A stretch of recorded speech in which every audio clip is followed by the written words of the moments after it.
박원순 유족 관사 떠난다. 서울시 떠나기 전 사용료 내겠다고. 서울시가 박원순 전 서울시장의 사망 이후 서울 종로구 가회동 관사에 머물고 있는 유가족으로부터 사용료를 받기로 했다. 유가족이 먼저 사용료를 내겠다는 의사를 밝힌 것으로 확인됐다. 서울시 관계자는 14일 뉴스일과 통화에서 유가족 측에서 먼저 사용료를 내겠다는 의사를 밝혀왔다며 유가족 측이 거처를 물색하고 있어 빠르면 다음 주, 늦어도 이달 안에는 관사를 떠날 예정이라고 말했다. 서울시는 박 전 시장의 사망 이후 급하게 새로 머물 거처를 구해야 하는 유가족의 상황을 고려하면서도 불필요한 세출을 막기 위해 관사 사용료를 받기로 결정한 것으로 알려졌다. 지난 3월 정부공직자윤리위원회가 발표한 2020년 정기재산변동 사항에 따르면 박 시장은 재산을 마이너스 6억 9,091만 원으로 신고했다. 8년 8개월 재임 기간 동안 빚만 3억 8천여만 원이 늘었다. 박 시장은 고향 경남 창녕에 본인 명의 토지를 가지고 있으며 현재 가액은 7,596만 원으로 신고했다. 배우자인 강란희 여사 명의로 2014년식 제네시스를 가지고 있다고 신고했다. 기존 2005년식 체험에는 폐차했다. 자신 명의 차량도 없었다. 박원순 유족 아직 관사 거주 논쟁 조국 SNS 또 소환 이유는 박원순 전 서울시장이 사망한 지 한 달이 넘었지만 가족이 여전히 공관에 거주 중인 것을 두고 논쟁이 일고 있다. 서울시 관계자는 박원순 전 시장 부인 강란희 여사가 현재까지 종로구 가회동 공관에 거주 중이라고 13일 한 매체에 밝혔다. 가회동 공관은 2015년 박 전 시장 요청으로 서울시가 민간 집주인에게 임차한 집이다. 대지면적 660제곱미터, 지하 1층 및 지상 2층 단독주택이다. 이 집은 보증금 28억 원의 월세 208만 원 조건으로 호화 공관 논란이 있었다. 당시 타워 팰리스 전세금보다 비싼 보증금이라는 지적이 있었다. 이 집의 계약은 내년 1월까지인데 박 전 시장의 갑작스러운 사망으로 헛돈이 쓰이게 됐다. 보증금 28억 원에 대한 환산 임대료와 월세를 합하면 매달 1,141만 원이 쓰이는 셈이다. 시장 임기가 끝나면 공관에서 곧바로 나가야 하지만 이번에는 전례 없는 상황이라 이를 두고 논쟁이 일고 있다. 갑작스럽게 사망한 만큼 주변 정리 등을 위한 시간이 필요하다는 의견과 불미스러운 의혹으로 숨졌는데 유족이 세금으로 운영되는 공관에 머무는 것은 납득하기 어렵다는 비판이 대립한다. 다만 유족 측은 8월 말까지 집을 비우고 박 전 시장 사망 이튿날부터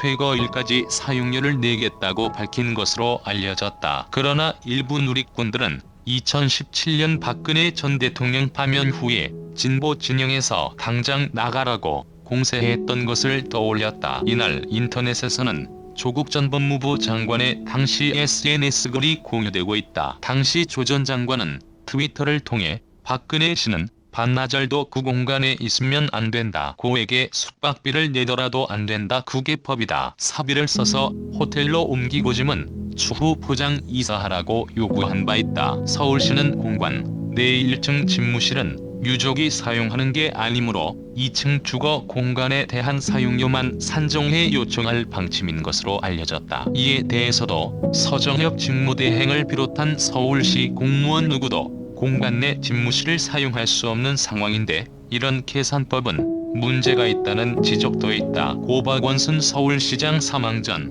마지막 통화를 한 고한석 전 비서실장은 통화에서 박 전 시장에게 산에서 내려오시도록 설득하는 것밖에 할 수 있는 일이 없었다고 16일 밝혔다. 박 전 시장은 9일 오전 10시 44분 서울 종로구 가회동 시장 공관을 나선 뒤 당일 오후 1시 39분 고 전 실장과 약 5분간 통화를 했다. 박 전 시장이 생전 나눈 마지막 통화다. 박 전 시장은 2시간여 뒤 성북동에서 마지막으로 휴대전화 신호가 잡힌 뒤 연락이 끊겼고 10일 자정 숨진 채 발견됐다. 고 전 실장은 제가 가진 정보는 시장님이 공관을 나가신 걸 알게 된 후 백방으로 시장님을 찾으려고 노력하고 산에서 내려오시도록 설득한 것뿐이라고 했다. 고 전 실장은 서울시 관계자가 오전 11시 20분과 정오 2차례에 걸쳐 북악산 안내소에 전화를 걸어 시장님이 들르지 않았느냐고 문의한 사실에 대해서도 내가 지시한 것이라고 했다. 하태경 박원순 장례식 강행.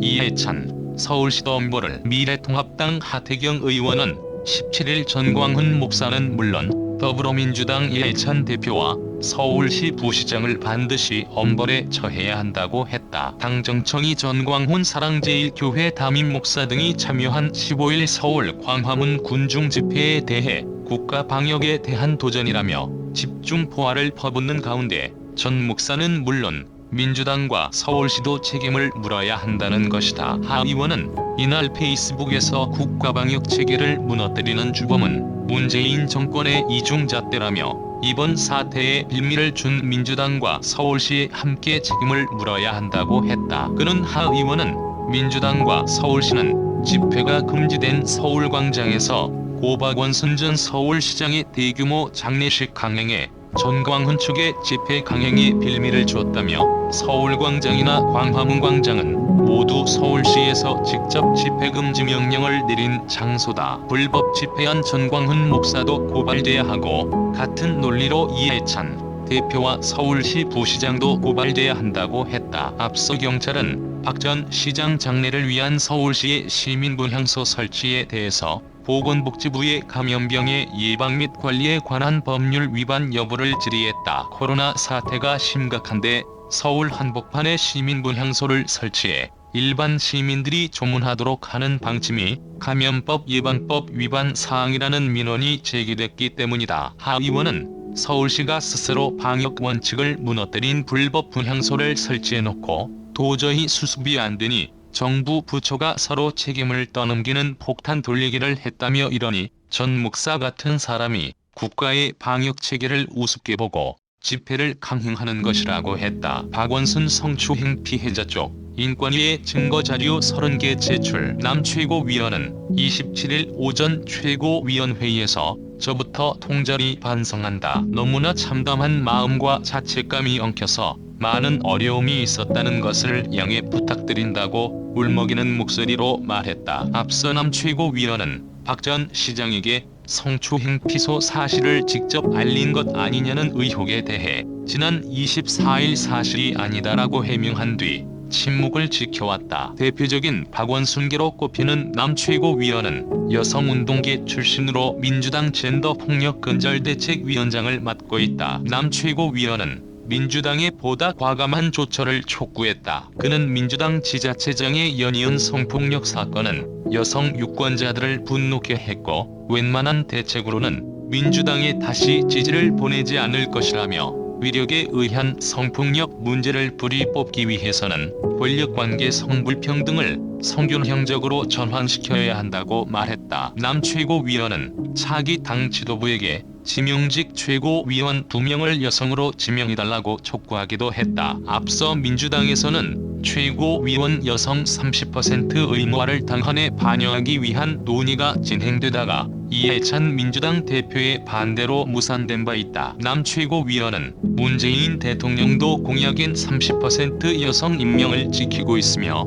이것이 대통령 인사권을 제약하지 않는다며 집권 여당 최고위원도 여성이자 장애인, 여성이자 청년, 여성이자 지역, 여성이자 노동 등 다양한 정체성을 가진 사람들을 지명하면 보다 성평등한 민주당으로 발전해 나갈 수 있을 것이라 주장했다. 아울러 남 최고위원은 여성 최고위원으로서 당내에서 직면했던 한계를 토로하기도 했다. 남 최고위원은 저는 여성 최고위원으로서 지도부였으나 당 어젠다에서 젠더 이슈를 우선순위로 이끌어가는 데 많은 장애와 어려움이 있어 왔다고 말했다. 그는 민주당이 2018년 지방선거 당시 성폭력 가해자로 지목받은 이들을 공천에서 배제했으나 선거가 끝난 뒤 이들이 피해자를 무고로 고소하는 일까지는 막아내지 못했던 일화를 공개하며 반성하기도 했다. 서울시장 비서로 일하면서 위력에 따른 성희롱, 성추행으로 고통받았다고 호소하는 피해자에게서 나를 보는 사람들이 있다. 반면 4년이나 참았다가